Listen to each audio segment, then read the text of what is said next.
So, welcome to this post-lunch session. And actually, the post-lunch sessions are really very tasting type of sessions. And especially at Yoga Vidyaniketan, because they feed you with wonderful dishes and variety of dishes.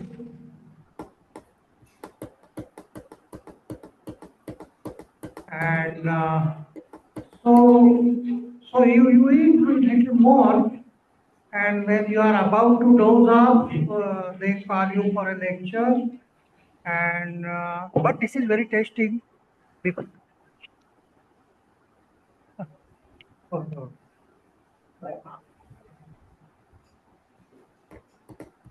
hello. So actually, you can test yourself as you go through this lecture whether you can do yoga every moment or not. So without dozing off, if you can really listen to the whole lecture, we can say that we have passed. So I think we should start with three omkars, and then I will say my prayer. Then we'll start with the session itself. So please close your eyes, sit straight. It's a process of awakening. Uh,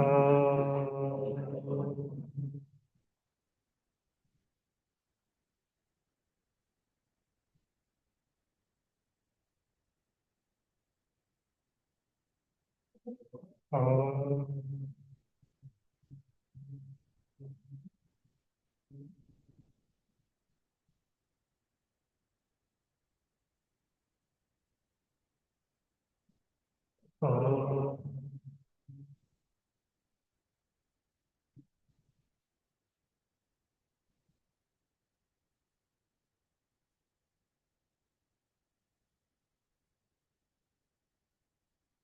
स्थापकाय च धर्मस्य सर्वधर्मस्वरूपिणे अवतारवरिष्ठाय श्रीरामकृष्णाय ते नमः। नमस्ते यतिराजाय विवेकानन्दसूरये सच्चित्सुखस्वरूपाय स्वामिने तापहारिणे गुरुर्ब्रह्मा गुरुर्विष्णु गुरुर्देवो महेश्वरः गुरुः साक्षात् परब्रह्म तस्मै श्रीगुरवे नमः। तस्मै श्रीगुरवे नमः। तस्मै श्रीगुरवे नमः। So friends, this is a very auspicious day because it is Vivekananda Jayanti, the 12th January, and which is also declared as the National Youth Day. And we should all remember that Swami Vivekananda was our first spiritual ambassador to the West. He was the person who took Indian spirituality and yoga to the West for the first time.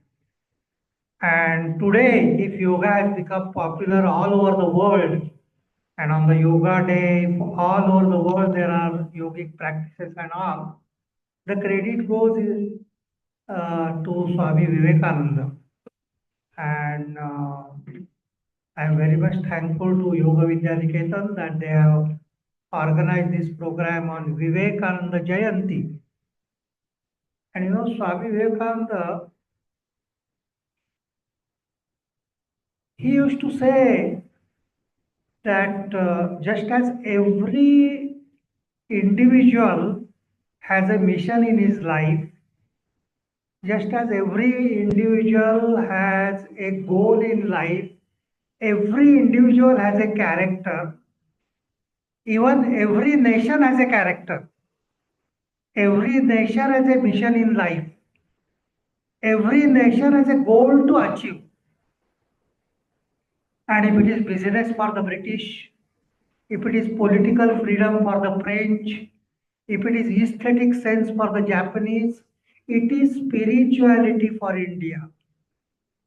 So spirituality and yoga is the soul of India. That is what he used to say. And this is what we stand for, and this is what we have to spread all over the world. And Swami Vivekananda, he wrote the first book which Swami Vivekananda actually did not write. It was a compilation of his lectures in New York, and that is Raja Yoga. Raja Yoga of Patanjali, a very famous book on yoga. And if you go to certain chapters which he has written on the Raja Yoga, it is very thrilling actually. If you, I recommend you to read his chapters on prana, the concept of prana itself. And when he compared prana and energy, a very famous scientist whose name was Nikola Tesla, in whose name the Tesla cars are there right now. He invented the first electric motor. So he was in the audience, and when the lecture was over, he came to Swamiji and he said that this is wonderful. Prana is the universal energy, the way you have put. And then if I feel that I will be able to I will mathematically prove the relationship between matter and energy. And Swamiji immediately wrote to one of his disciples in India that Tesla says that he will be able to prove the relationship between matter and energy. And if he does that, I will be very happy. Then I will be able to teach Vedanta on very scientific basis. Tesla could not prove it actually, and when Einstein finally proved relation between matter and energy, Swamiji was no more. 1902, he passed away. And Swami Vivekananda used to say that each soul is potentially divine, and the goal is to manifest this divinity within by controlling nature, external and internal. Do this either through work or worship or psychic control or philosophy by one more or all these and be free. This is the whole of religion. Temples, churches, mosques, books, they are all but secondary details.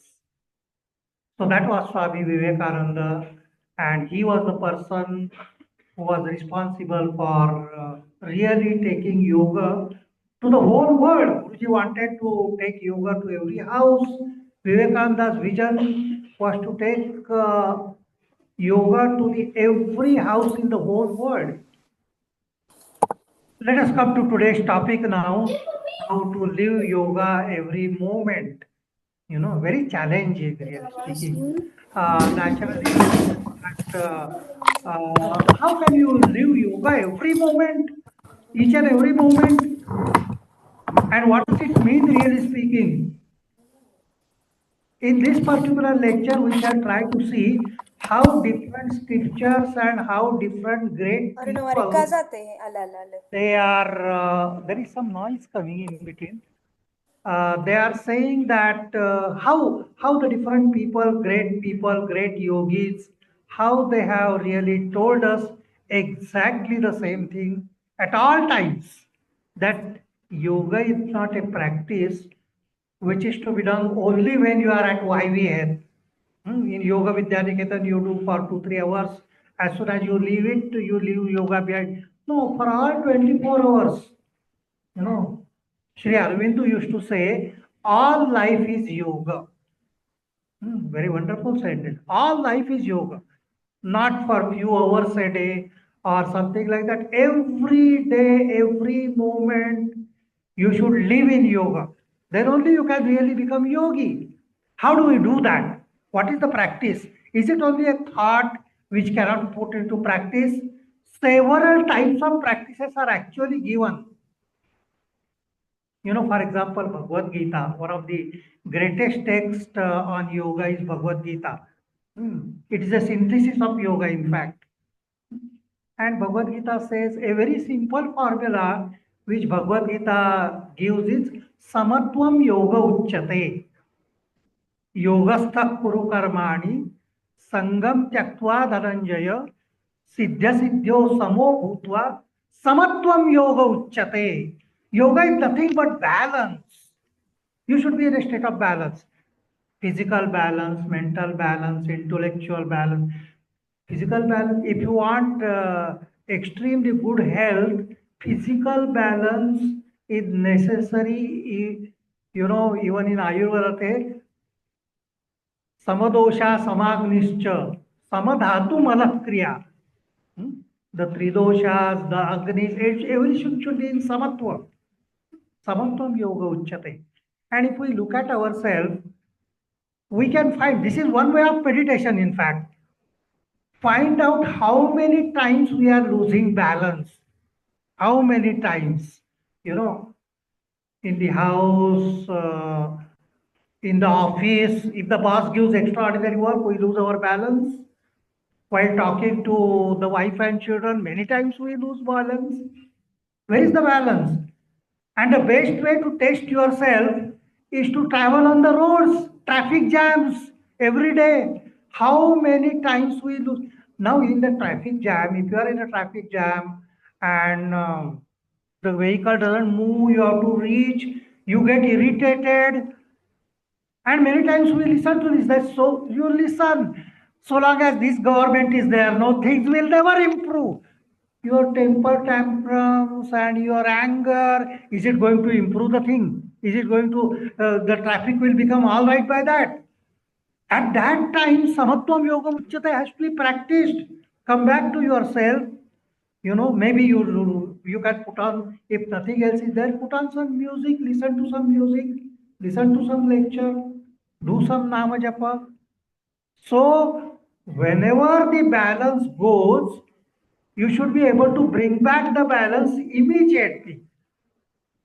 Most beautiful thing, and that is something which you can practice everywhere and anywhere. Physical balance, mental balance, emotional balance, our irritations, our emotions. When somebody insults us, what happens to us? Immediately losing the balance. This is what is happening. And if somebody praises us, some sort of, we are getting elated. We are losing the balance actually at that time. Even at the intellectual level, yoga means balance. That is what he said. In China, there is a very big doll which they call as Daruma, with a very big belly and very small head, that Daruma.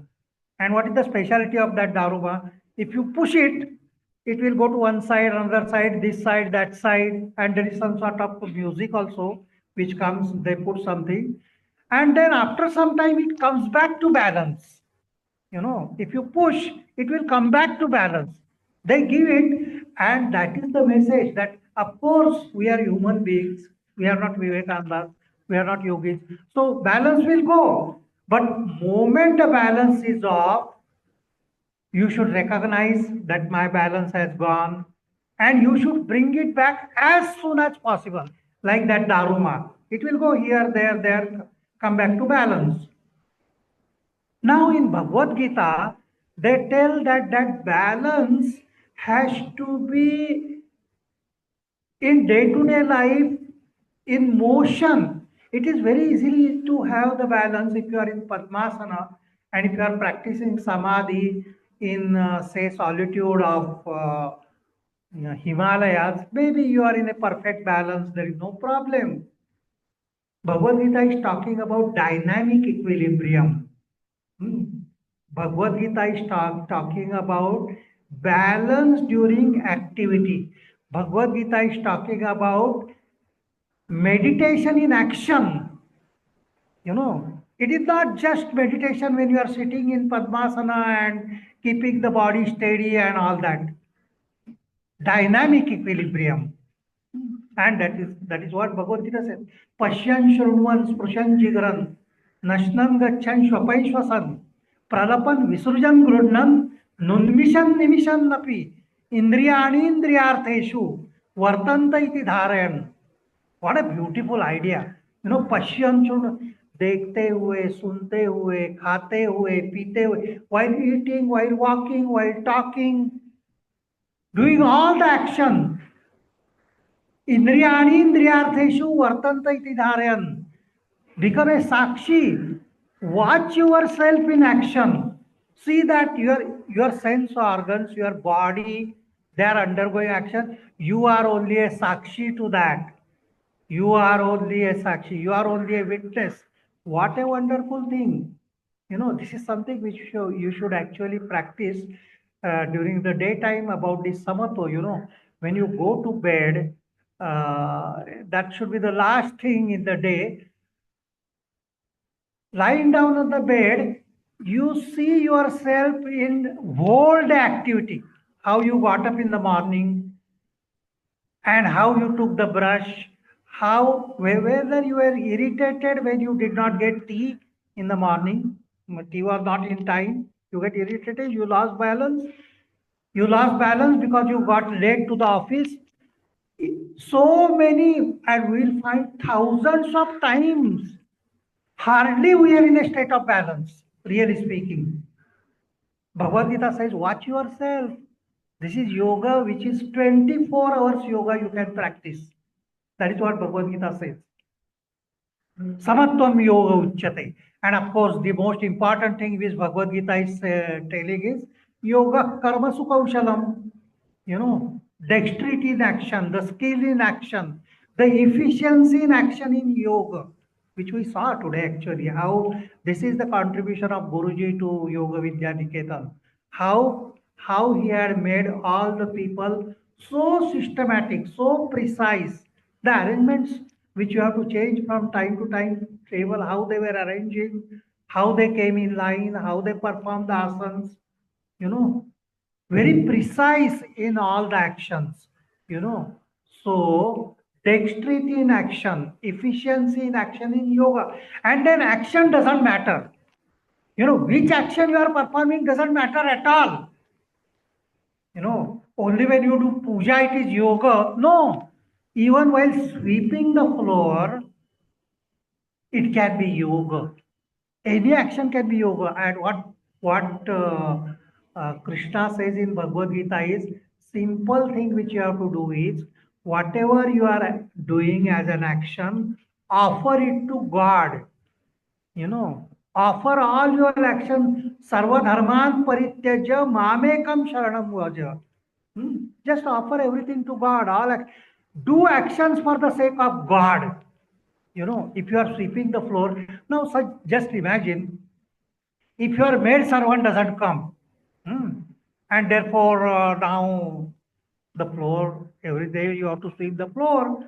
So the woman in the house says that we are 4 people here every day. One day dad, one day ma'am, one day the elder son, then the other daughter. You have to sweep the floor, you have to do all the work. And then if you start feeling, you are asking me to sweep the floor. I am the PhD, I am the doctorate, and you want me to sweep the floor. We think that sweeping the floor is the menial work. It's not for me. It's not my cup of tea. No, but suppose if you are in Tirupati, and in Tirupati, it takes 8 hours, 9 hours to take darshan. And after standing for 8, 9, 10 hours, hardly 1 second in front of the Lord. As soon as you fold your hand, you are pulled out. You don't get darshan at all. There, suppose if it is announced that we want volunteers to clean the Garbhagriha, hmm, where Lord is there, you will jump. You will say, oh, please take my name. I want to go. Sweeping the floor for the Lord at Tirupati, the same action. Sweeping in the house and sweeping in Tirupati Balaji temple, how it differs? There is no difference at all. But your attitude has changed. I am doing this for Lord. And entire thing changed. Simple thing Krishna has given. If you offer it to Lord, everything is different. If you are cooking food, for if the relatives come on Sunday, when you have decided to go for a picnic, the relatives come and you are cooking food, of course you have to feed them. irritation, fretting, fuming, and maybe mirchi will be little more here and salt will be little less. Why? But suppose if you are told आपको भोग लगाना है परमेश्वर के लिए, उसके लिए आपको बताया गया कि you prepare how much concentration will be there, how happy you will be, because you are preparing now food for the Lord. Same work, if you are doing for yourself, if you are doing for your boss, if you are doing for somebody, it is a question of tension, stresses, irritation. Same thing if you are doing for God. So in karma yoga, work should become worship. Work is worship, a simple thing which Krishna has told. It can become yoga anytime. Whatever you are doing, if you have offering for the Lord, so jnana is there, karma is there, bhakti, the path of devotion, beautiful path of devotion which he has shown, and which many of our saints they have shown. You know, Swatta Jnaneshwar, in one of his very famous writing, he says, देवाची ये द्वारी उभा क्षण भरी तेने मुक्ती चारी साधी येल्या. Now, if we are students of yoga, and yes, Jnanadeva said, देवाची ये द्वारी उभा क्षण भरी. You stand in front of the Lord for the moment, and you get all the four type of samadhis. तेने मुक्ति चारी. सायुज्य, सालोक्य, samipya, sadharmya. These are the four type of samadhis which have been told in Bhakti Yoga in Hari Patha. He says that if you stand before the Lord for one moment, you are going to get four types of samadhis. Well, he has said it, but how can we accept it? Because thousands of times we have gone to the temple. अभी तक 1000 बार, अब 1000 बहुत ही कम बोल रहा हूं मैं, बहुत बार गए हैं, मंदिर में गए हैं, and we have stood before the lord, and not even for a moment we have got silence, not even for a moment we have any samadhi. But he is telling that if you are there in front of Lord for a moment, देवाची आहे द्वारी उभा क्षणभरी, only one moment, तेने मुक्ती चारी साधी येल्या. And of all the people, ज्ञानियांचा राजा ज्ञानदेव. तो ज्ञानदेव जब बता रहे तो वो झूठ कैसा हो सकता है? What is wrong there? Why we are not able to do it? Because the whole being is never standing in front of Jnanadev says that sometimes you are only physically standing before the Lord. The mind is elsewhere. You are not standing. The whole being is not at all standing in front of the Lord even for a moment. If we observe that, we will find that we are standing and then the mind is here and there. I am getting late, or demands that, oh Lord, if we stand before the Lord, what we do next thing is, Lord, examination has come near. Throughout the year, I have never studied. At least, and now it is वो तो इज्जत का सवाल है.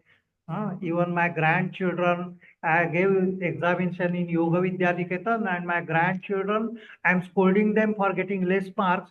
Now, if they come to know that I have failed in YCC or whatever courses they are, what will happen to me? So, Lord, please, मुझे पास करो, मुझे, or my daughter is not getting married. Now, Lord has to do matrimonial work. What type of work? And all those things we are expecting. We are not with the Lord at all.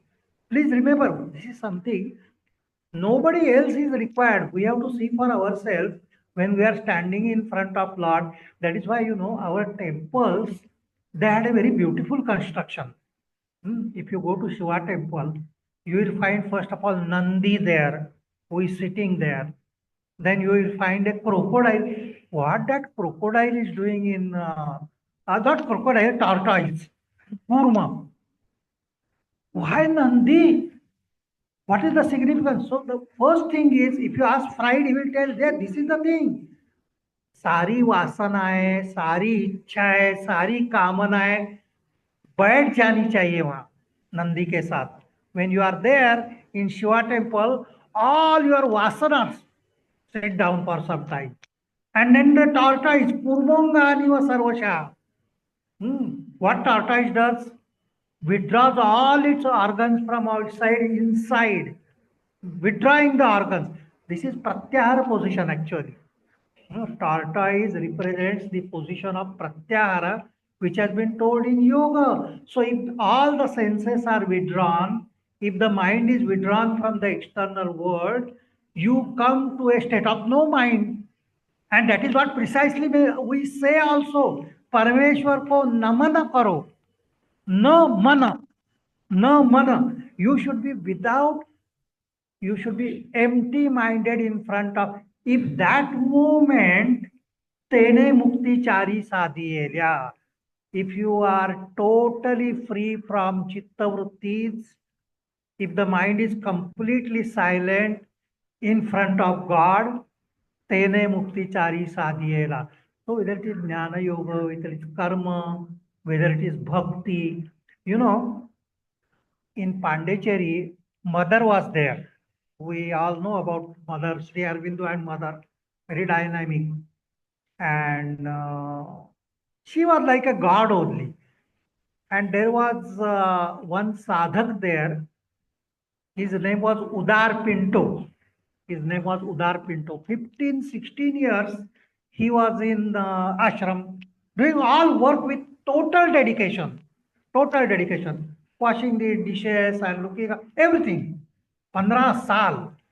And then he thought that let me ask mother today that whether how is my sadhana, whether I have improved in my sadhana or not. So Udar Pinto went to mother and he folded her, Mother, I am here in the ashram for 15 years. How is my sadhana? कैसी साधना है मेरी? कुछ अगर उसमें कुछ गलती है तो बता दो, मैं सुधार दूंगा. Mother looked at him and then said, everything is wrong in your sadhana. पूरी तरह से गलत साधना हो रही है तुम्हारी. You are shocked. 15 years गलत हो रहा है. Mother, what do you mean गलत हो रहा है? बोले, tell me, what do you do after getting up early in the morning? What do you do? Udar Pinto said, what do I do? I brush my teeth when I get up. Then mother said, how do you brush your teeth? He said, is this a question? How do you brush? He kept quiet. Then he said, okay, what next? What do you do next? Next, everybody goes to the mess, take breakfast. I also go to the mess and take breakfast. How do you take your breakfast? Then mother said, I do not understand your questions at all. How do you brush? Just as everybody brushes the teeth, I brush my teeth. Just as everybody takes breakfast, I take my breakfast. He said, that is where you are going wrong in your sadhana. Do you remember me when you are brushing your teeth? Do you remember me when you are taking your food? Remembering God every moment. Yoga jagava kshano kshani. If you are remembering God every moment, so that is what the mother told actually. So that is the bhakti part of it. Now what Buddha has told. Buddha has told mindfulness. Buddha has only one message which Buddha gave is be mindful. And for what? For coming out of the misery. So why misery is there? Buddha told that sarvam kshanikam, sarvam dukkham. Everything is momentary and therefore everything is miserable. Now what we should do? If you understand this moment, if you are awake to this moment, अगर प्रत्येक क्षण के प्रति आपकी सजगता है, there will not be dukkha in life. And that is precisely why he told about vipassana. Vipassana is nothing but observing the changes every moment. You are aware from moment to moment. That is what Buddha also told. Moment to moment awareness. And not only Buddha, offshoot of Buddhism is Zen. And Zen actually teaches you awareness, moment to moment awareness through several practices. By God's grace, I had the opportunity to stay in Japan for 6 months, and I visited many Zen monasteries and many places, Zen gardens, and there I really saw how they teach awareness every moment. Ikebana, the flower arrangement is one of the Zen practices, is simply arranging the flowers. If you go to any hotel in Japan, beautiful arrangements of flower you find. And why flower arrangement or ikebana is a Zen practice? Because if they say that if you take it as a Zen practice, as you arrange the fact, you are so focused when you are arranging the flowers. By the time you make the flower arrangement, you enter into what they call a satori. Satori is samadhi. What they call a satori is really samadhi. You enter into samadhi, ikebana. Tea ceremony, one of the making tea is really a Zen practice, is really a spiritual practice. And you have to really go to Zen monasteries and you have to really see how that tea ceremony is there. How the monks, when they keep the bowl on the oven, they listen to the sounds of the bubbles which are coming.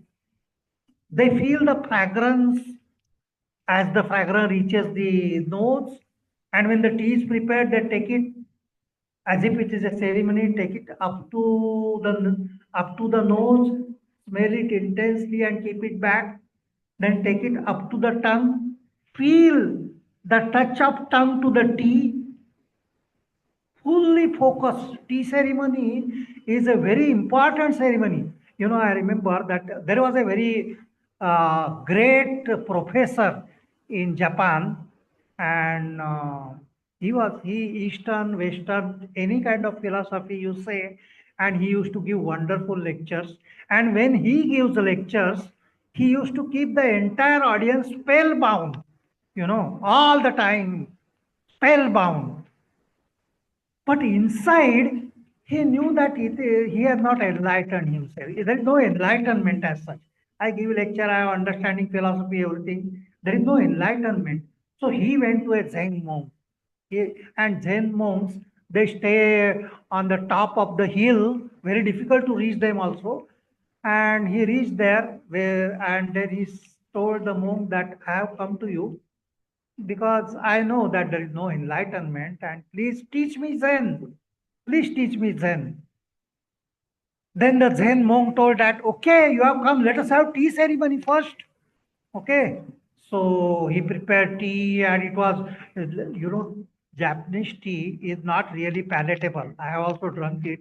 Quite green type of liquid which you give, which is really difficult to drink it, really speaking. But he poured tea into the cup, and the professor took it and drank it, and it was really bitter. So when something you want to finish, you finish it, you gulp it. He gulped the entire thing and put it back. As soon as you put it back, he filled it again. Hmm. Oh my God, he said, and he said, okay, it may be his way. And then he drank it again. As soon as he came back, he filled it again. 2, 3, 4 times it happened that he will keep the cup and he will fill it again and he has to drink it, and it came up to here. And then the professor said, now no more, sir. I will vomit if I drink more. Now enough is enough. Now please teach me Zen.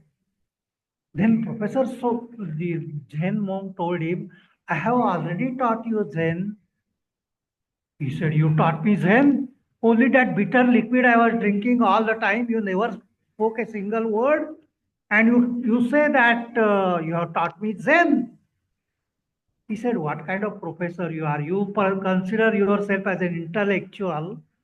You don't understand a simple thing. Only when you empty the cup, I am able to fill it up. Can't you see that? That is Zen. If you want to learn something, if you want to understand something, you have to empty yourself. He said to the professor, your problem is you are so much full with this philosophy, this yoga, that yoga, so many kinds of practices. You are full with that. Nothing new can be taught to you. You empty yourself. This is another way of thinking of it. Only the empty mind can be receptible to yoga. That is one of the things which you have to really know from this Zen. There is sword fighting also is very important Zen practice.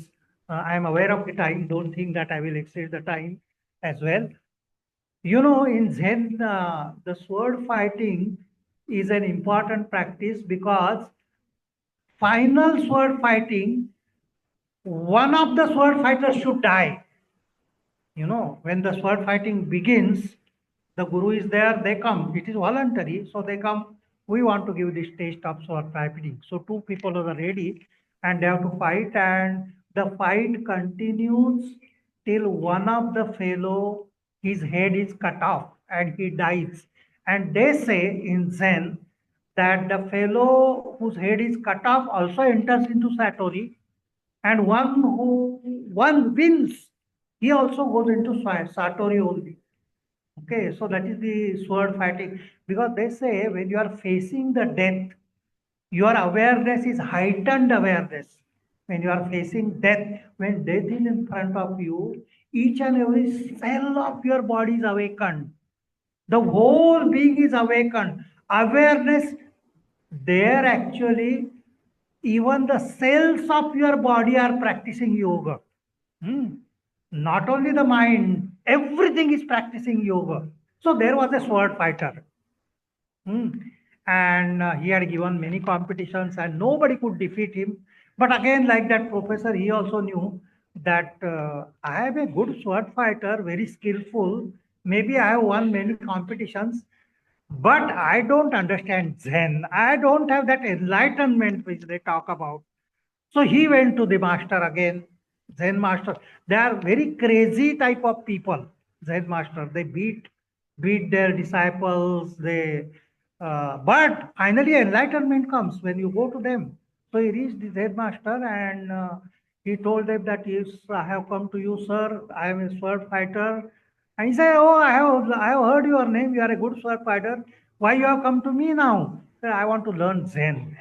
Said, okay, you want to learn Zen? I will teach you Zen certainly, but on two conditions. There are two conditions. What are the conditions? First condition is you should not ask any questions.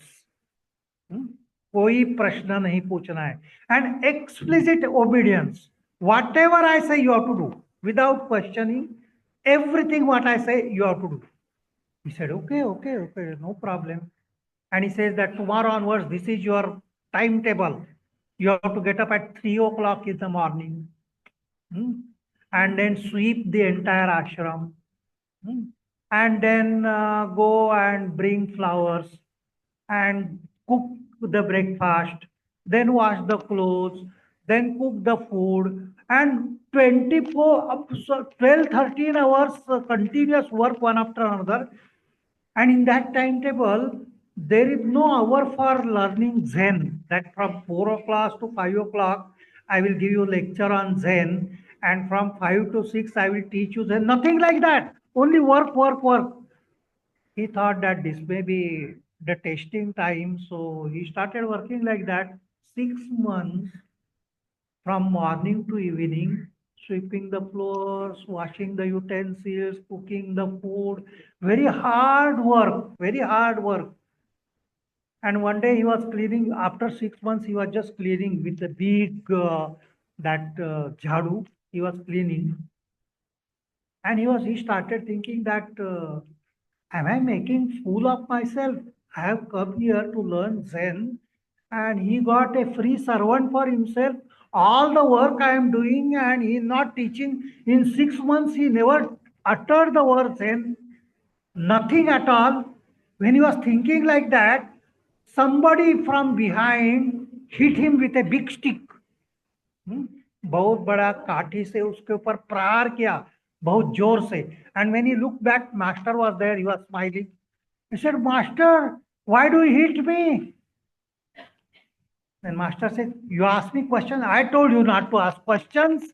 You ask me questions. You can't ask questions. And now and then I am going to hit you like this. Hmm. Only thing is, as soon as I come, if you say I am ready, I will not hit you. Otherwise, I am going to hit you. So the poor fellow, another 6 months, he is washing the utensils and he will come and hit. And he is cooking the food, he will come and hit. He is bringing flour. So all the time, he was aware of the master only. All the time, you know. And uh, after 6 months, he was really ready. Now 1 year was completed in the ashram. Till then, no lecture on Zen, no theory, no practice. But then ये मार खा के इतनी सजगता आ गई. As soon as the master comes there, he say, "Oh, I am ready, I am ready, I am ready." So for 2 3 months, no beating at all during the daytime. But in the night now, poor fellow, after working for such a long time, his body will be aching and he goes and actually used to become unconscious on the bed. As soon as he will lie down on the bed, oh God, one day has gone. And so he was sleeping one night. Master came and gave him a very big hit. And he got up, Master, I am sleeping. He said, no questions, no questions. Did you say I am ready? But I was sleeping. No arguments. I told you that you should say I am ready. Did you say I am ready? No. Fellow lost his sleep also. Doing work all the time and then sleeping also. Yes. So one day he was in his bed and he listened to the snoring from the neighboring room. Master was snoring. And he said, today is my last day in the ashram. Enough of this awareness. Now I will teach him awareness. And he took a stick. And he said that I will go, I will hit the master like anything. And then I will run away. I don't want this just working like a donkey and doing nothing. So he took the stick and very slowly, like a catwalk, he was walking towards master. The door was open and you could see master's big belly coming up and down with his snoring. And now the last moment, now I have to just give a big hit. And even when his thumb was inside, master who was snoring, he said, yes, boy, I am ready. And then he brought, you come here side. You think that I am your enemy? You think I am your enemy? You think that I like you beating and all that? What I was teaching you was awareness. Because your enemy in sword fighting, enemy is not going to write to you a letter that wait for me tomorrow night. I am coming, be ready. Enemy can come from behind, enemy can come in the night, enemy can come in the day, enemy can. You should be aware 24 hours. Your body should be like as if you are having eyes everywhere in the body. You are looking at the back, you are looking at the front. Awareness, three-dimensional awareness. That is what the Zen practice teaches us. That is what really it means. Knowing yoga or practicing yoga moment to moment, this is what is expected, like the Zen monks. If not from moment to moment, at least maximum time are we able to really become aware like those Zen monks. Now, last 2 3 things. I am aware of the time. Don't think that I am losing my awareness from moment to moment and I will extend my speech. I know very well. Patanjali also, in fact, Patanjali has given two formulae for being aware from moment to moment. Okay. First formula which he has given is Prakasha Kriya Sthiti Sheelam Bhutendriyatmikam Bhoga Apavargartham Drishyam. What he is telling is this, that whatever we are seeing as the word, it is Drishyam. Drishyam means Prakriti. And what is Prakriti? Trigunatmak. Prakasha, Kriya, Sthiti, Sheelam. Prakriti is Trigunatmak. What for is this Prakriti? Bhoga Apavargartham. It is for Bhoga, it is for Apavarga. When it becomes Bhoga, when you lose awareness, it becomes Bhoga. If you are aware, the same thing can become Apavarga. Now we are transacting with the word. If we get involved in the word, it becomes bhoga. कैसे भोग मुझे आ रहे हैं office में, कैसे भोग, भोग means experience, and most of the experience are दुखदायक, miserable, boring, stressful.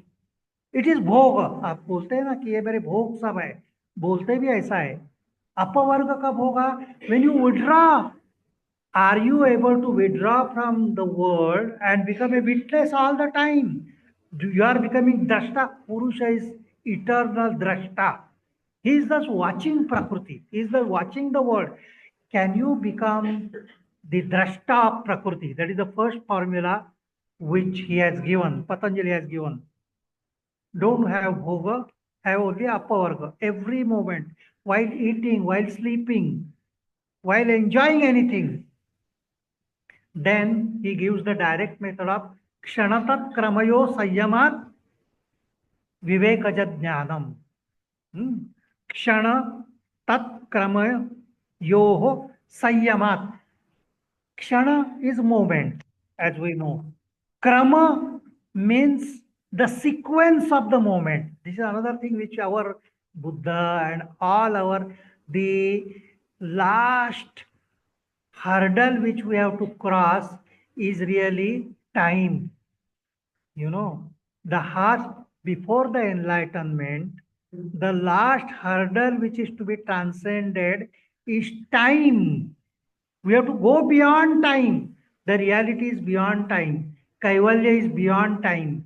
Samadhi is beyond time. How do you go beyond time?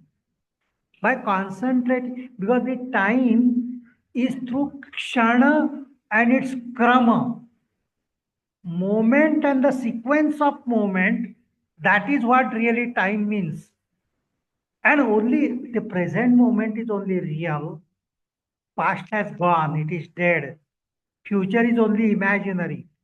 What is reality of time is this present moment. If we are awake to so kshanata kramayo sanyamat means total awareness of the present moment. This moment, present moment. If there is total aware of this present moment, vivekajat jnanam.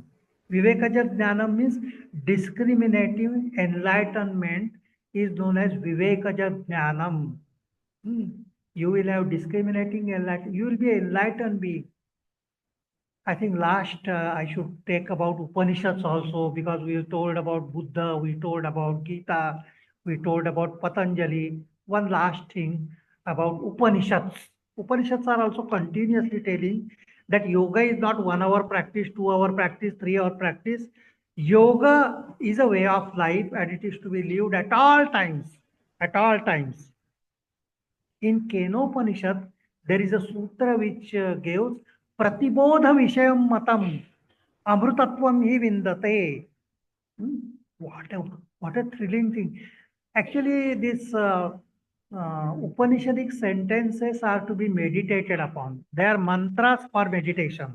They are not really for intellectual discussion and all that, but pratibodha vishayam matam amrutatvam hi vindate. The Rishi is telling that every experience is pointing towards infinity. Any experience which you have, like taking tea, like talking to anybody, like eating food, like walking, any experience, any physical, mental, intellectual, pratibodha, bodham, bodham, pratibodham. Pratibodham means every experience, literally each and every experience. Right now also, something which you are listening is your experience. Amrutatvam vivindate. It is pointing towards infinity. Every experience. Yes, when you shift your attention from experience to the experiencer, this is the thing which Upanishad is telling. That we are involved in the experience only. हम अनुभूति के पीछे पड़े हुए हैं और हम हमेशा बोलते हैं ये सुखकारक अनुभूति है, ये दुखकारक अनुभूति है, ये बहुत बोरिंग है. This is very boring experience. This is very happy experience. This is very miserable experience. This is very horrible experience. What we are involved? We are involved in the experience. He says, don't get involved in the experience at all. That bodha is to withdraw from the experience and to look at the experiencer. Ask yourself, who is experiencing? If you are listening right now, ask yourself, who is listening? Who is talking? Who is eating? Who is walking? That is the infinity which is inside. Pratibodha Vishayam Matam Amrutatvam. Amrutatvam is eternality. You go towards the eternal thing if you just meditate on experiencer, not bothering. Experience helps you to go towards the experiencer. Experience वो केवल सीढ़ी है, दृष्टा के पास जाने की सीढ़ी दृश्य है. So that is what Upanishads are also telling. Well, now I think you have got enough of it, and we shall stop here with that wonderful way of living yoga from moment to moment. And the idea which I wanted to put before you is to see that actually all the scriptures, all the great people, they are saying the same thing at all the times, you know. So when we are learning all these things, we have to really absorb these principles also, so that our yoga will be more and more successful. So when you are doing such wonderful asanas practice, when you are doing asanas, watch yourself doing asanas. You know, whereas the simplest thing is see yourself doing the asanas. See the changes that are taking place inside the body while doing the asanas. Go from gross to subtle changes.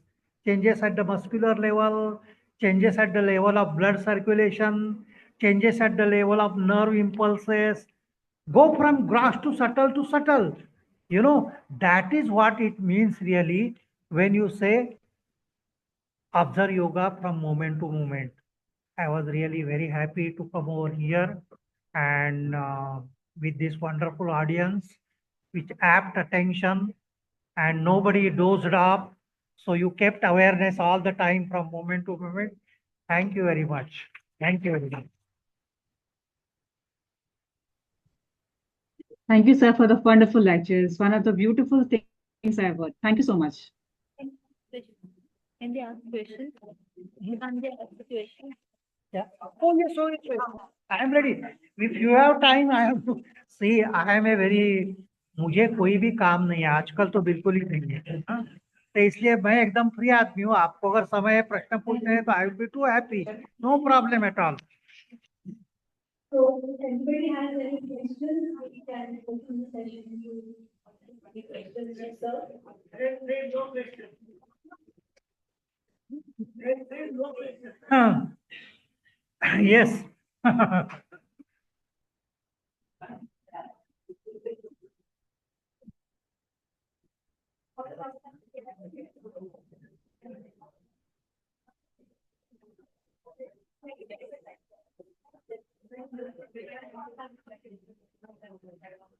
Yeah, it is very easy to say that one must focus on it, but laziness comes in. First of all, be aware of the laziness itself. What they are saying is, if you intensely become aware that you are lazy, then there is possibility that you will give up also. So awareness is the key for everything. So be sincere that you are lazy, and then also ask yourself why you should not be lazy. What is wrong in laziness? What is problem with laziness? Then laziness will reveal to you what problem it creates. You know, this is a path of inquiry, and this is a path in which you yourself should cure yourself. This is self therapy. Yoga or this living yoga moment to moment is a self therapy. So you ask yourself, what is laziness? Why I should not be lazy? What am I losing by becoming lazy? And so on and so forth. And then if you very clearly see that you are losing, suppose, can you be lazy if there is a gold kept here and you are here? You will be alert all the time. You will be alert. Why? Because so much is lost if I am lazy and if I close my eyes. So, if you find something very precious to be attained, laziness will not be there.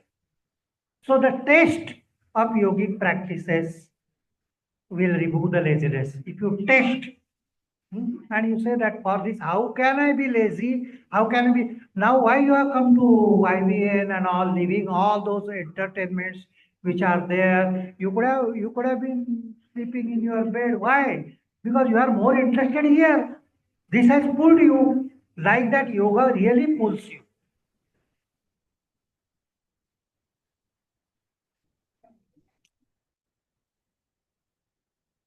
Thank you. Thank you.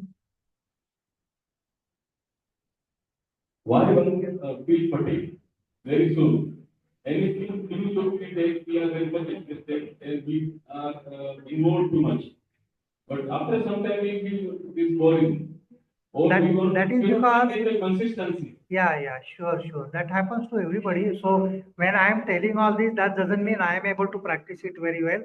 But the main thing is the karma which we are doing is not to our taste, really speaking. We are doing it forcibly, and therefore it becomes a burden. When karma becomes burden, fatigue comes. If you are doing karma for karma which you love, no fatigue will come. If you are looking after your grandchild or something, fatigue will not be there. Fatigue will go. But working in the office, fatigue comes. Why? Because that's the karma which I do not like. So selecting the action is also very important, really speaking. That is what karma yoga really means. So fatigue comes because karma becomes burden. Karma becomes burden because we do not like it. So you have to start liking what you are doing. Churchill used to say that it is not something which you like that do you do. You got to like what you do. It is not you do what you like. You should like what you do. So if you start liking what you do, laziness will go, fatigue will go.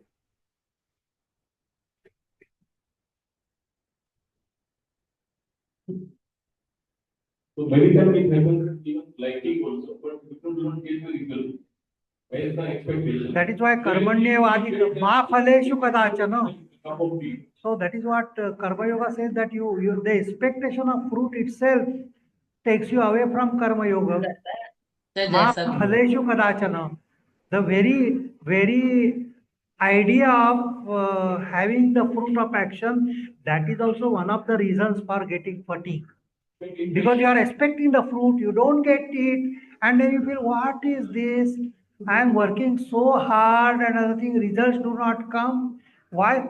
First you ask yourself, Karma Yoga says you ask yourself, why you are expecting the fruit of action? Because the energy, half of the energy has gone in expecting the fruit of action. That is why energy is not available for action. Therefore, action is not with efficiency, and therefore it doesn't become Karma Yoga. So the solution is only Karma Yoga. So the more, and why expectation of it? Because you are attached. So abhyasa vairagyabhyam tan nirodha. Vairagya, detachment is the key. Detachment is the key. There is no doubt about it. So there's a question from your Oh, yes, sir. students. Why awareness makes you tired? Tired? Yeah. No, if you are tired, it is not awareness. Awareness doesn't make you tired. Now also you are aware. How do you know that you are tired? Because of awareness only. Awareness is a thing which is continuously there. If you are with yourself, higher self, then you are continuously aware at all times. What you are talking is focusing, probably. Concentration brings about tiredness. There is a lot of difference between concentration and awareness. Focusing is tiresome, there is no doubt. If you focus your attention in reading the book, you become tired. If you are sitting in the library, reading a book. You say, oh, I'm so tired, I want coffee immediately, I'm tired. What you have done? You have sat, you have not done any physical work, but that focusing, that concentration brings a lot of tiredness. That is why awareness is not concentration. That is the first thing which you have to understand. हम्म, सजगता यानी एकाग्रता नहीं है. एकाग्रता और सजगता में जो फर्क है वो ध्यान में लेना चाहिए. Yes madam. Sir, I have one small question. Why procrastination happens and how can we get rid of it? मतलब हम जब टालते हैं इन चीजों को आज नहीं कल करेंगे परसों करेंगे कभी तो करेंगे लेकिन फिर वो कभी होती ही नहीं. तमोगुण. Bhagavad Gita, if you read the 17th chapter of Bhagavad Gita, you will get all answers. If tamoguna is dominant, you postpone the thing, you delay the thing. It is anubagnam kshayam hiusam anaveksha cha paurusham mohad arabhyate karma yattat tamasam uchyate. Tamasic karma, it will give you that kind of postponement. On the contrary, rajasic karma means you are making lot of effort because of rajoguna. That is also answer to his question that Bhagavad Gita says kama esha krodha esha रजोगुण समुद्भवा. काम और क्रोध से रजोगुण बढ़ जाता है and रजोगुण invariably becomes it brings about tension. रजोगुण जब बढ़ जाता है तो तान तनाव बढ़ जाते हैं. तान तनाव बढ़ जाने से टायर्डनेस आ जाता है. तो it is because of that रजोगुण. Last question only. You were just mentioning about say condition, everything. Everybody even mentioning that mindfulness is the key. Whatever you are doing, concentrate on Mindful. that. Do one. This motivation is because you are you do multitasking, you increase your efficiency. You multitasking. multitasking. Whereas you concentrate. When say you have to be mindful at every moment. How can you distinguish between this multitasking bodies, motivation is because nowadays? Multitasking actually that is why they become more and more tense. So if they are not if they are practicing Zen, if they are practicing yoga, then they will not be tired. But that is why precisely today's executives, they suffer from heart attack, they suffer from brain hemorrhage, from blood pressure, from all psychosomatic disorders, and create lot of patients for YVN. You are benefited by all that, sir. Okay, because the multitasking helps you, your institute to grow, because lot of tensions and stresses they develop. So that is the thing. Because if you go become more rajoguna, definitely psychosomatic diseases increase because of rajoguna. So in yoga they say the first thing is you should move from tamoguna to rajoguna, from rajoguna to sattva but finally gunatita. Final emancipation, Traigunya Vishaya Veda, Nistraigunyo Bhavarjuna. That not only you should stop at Sattva, you should go even beyond Sattva Guna. So our progress should be this, that we should see whether if we have Tamoguna, become more active. Come to YVN, clean the floors, arrange the, ask them what can be done. Rajoguna. And if you are more Rajoguna, go to Sattva-guna, go for more meditation, go for higher work. But finally, Gunatita, beyond the three gunas, if you want to really be with yourself.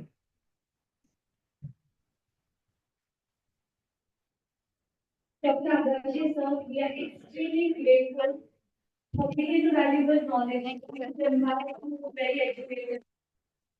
That is the essence of following yoga.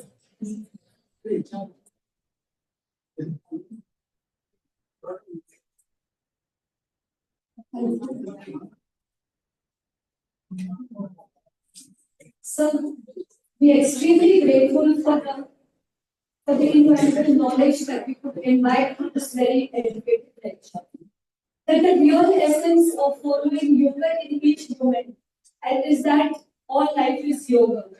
And the profound principle of having balance in life, dexterity in action, awareness in orbit, and withdrawal from experiences in a very simplified way with beautiful examples.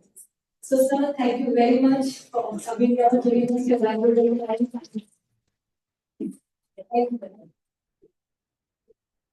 I also take this opportunity to convey my vote of thanks to all the esteemed guest speakers for enlightening us on various yogic topics and concepts, all invitees, respected teachers and students and staff of Yoga Vidya Niketan for all the meticulous planning and the execution in making this event a grand success. We shall now conclude today's sessions and our annual yoga exhibition with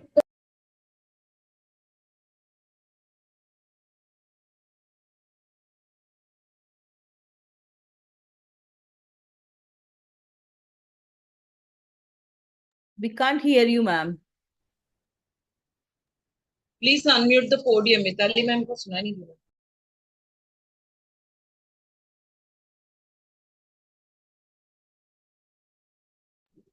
Yeah. So we have yoga therapy consultation every Wednesday at Vashi and requesting everybody to take advantage, all those who want to take advantage of this facility. And also after Pasaidan, we have made arrangements for tea. So please have tea and then we be ending the day for today. Down floor, on ground floor. Tea and coffee on ground. And biscuits also. So I request Vestry sir for the rendition of Pasaidan. Thank you very much.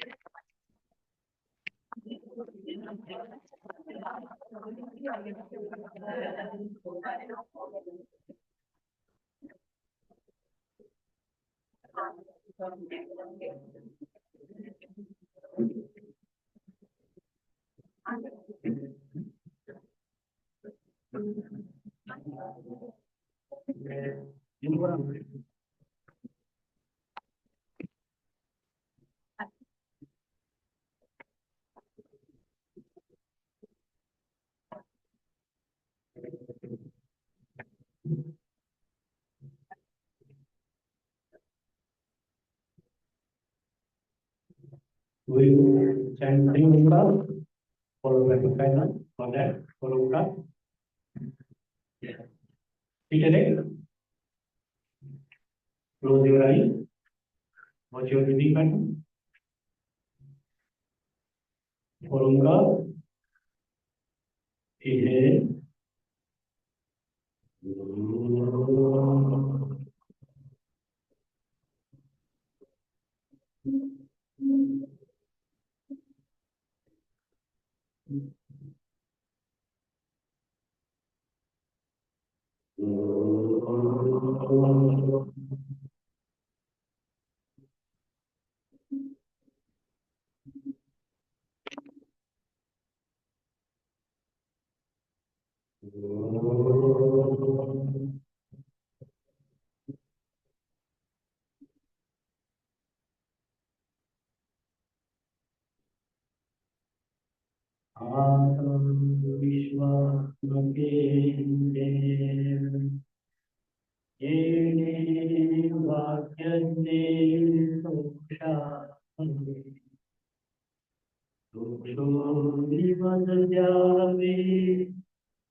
Venkati Sado Taya Satkarmi Rativado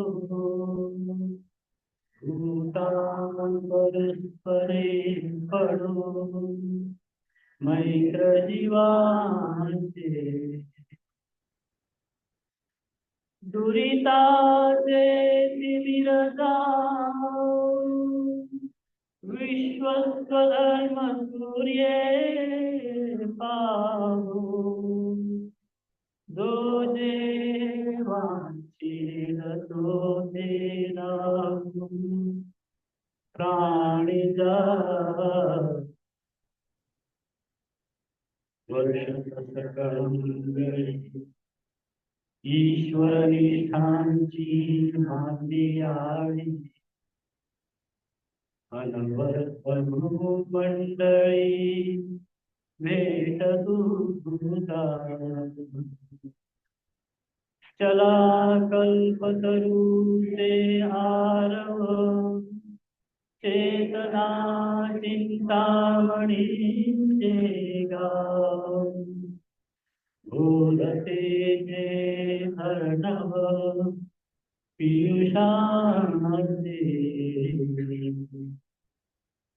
चंद्रमेजे अर्चन मातंड जेतापदी हे सर्वाही सदा सज्जन सोय रे किंबहुना सर्वसुखी पूर्ण होनी लोकी भजितो आदिपुरुषी अखंडित आणि ग्रंथोपजीविये विशेषी लोकीये दृष्टादृष्ट विजये होवावे एक म्हणे श्री विश्वेश्वरा आहुरी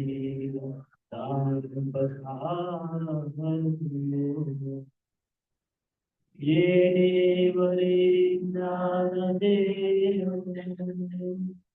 सुखिया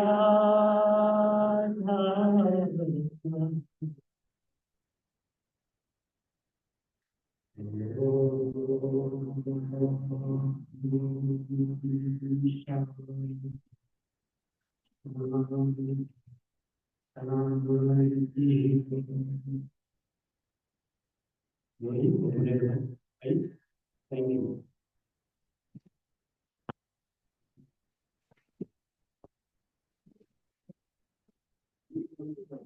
मैम लीव करना है?